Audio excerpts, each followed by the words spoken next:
Okay, what's up, Twitter? I'm winded because I just ran a little bit.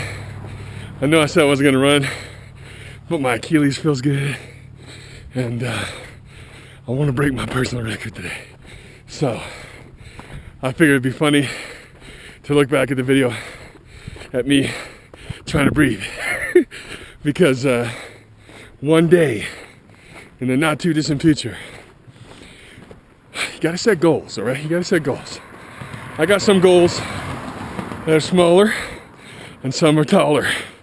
Like, I watched this show on Netflix. It's about Mount Everest, okay? I've been thinking about it. I watched all 3 seasons. I think it's called, I should probably know the name of it since I liked it so much, but it was like testing the limits or something like that. In any case, who cares what it's called? Look on Netflix if you're into Mount Everest. And really, that's when I started walking. I was like, well, I'm in my late 30s. I'm knocking on 40's door.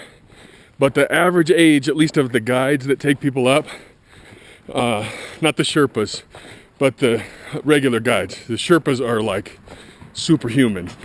But average age of the guides, about 38 years old. And I'm a little bit older than that, but I'm not quite 40. And I might have time. It's $40,000 to climb up to Mount Everest. That'll be the hard part, but not unachievable. Where there's a will, there's a way. See, I've already almost caught my breath from my little run. So that's one goal. The big one, which is embarrassing to share because, you know, it's the super goal. I'd like to summit Mount Everest. How about that? But I figure I live at elevation. I train here. I haven't started my cold weather training. But you know what?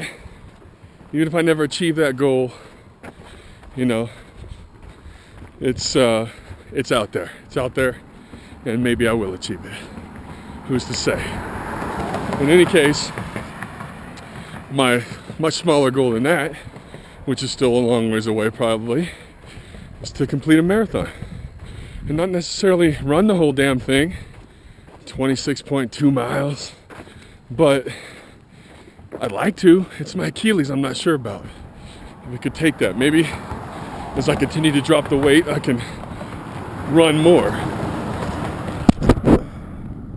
I also forgot to mention, I brought a couple of oranges.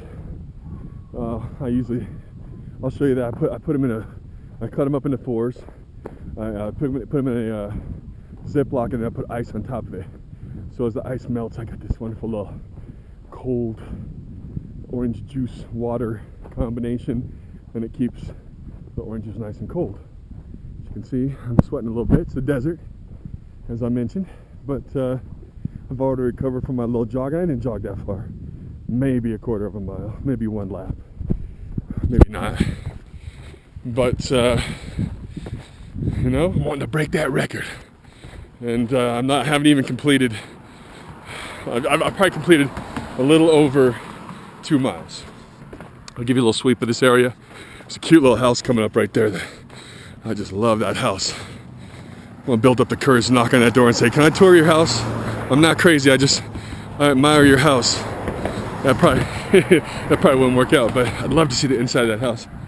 And going through the weeds. These are weeds on either side. That's what happens if you don't weed. These things, a lot of these are taller than me. But any opportunity I get to get a little bit away from the road there, I take that opportunity. Barring rattlesnakes, it's got to be a lot safer than right by the road. All right, so I'm between my 2 and 3 mile marks, which is generally the hardest part of the walk. But let me tell you what, after recovering from that little jog, I feel good. So, nice little pasture out there. Nice little area. Mountains in the distance. We are looking to the west. I watch the sun set over those mountains every night. And I'll get back to you as I get farther in. Over and out.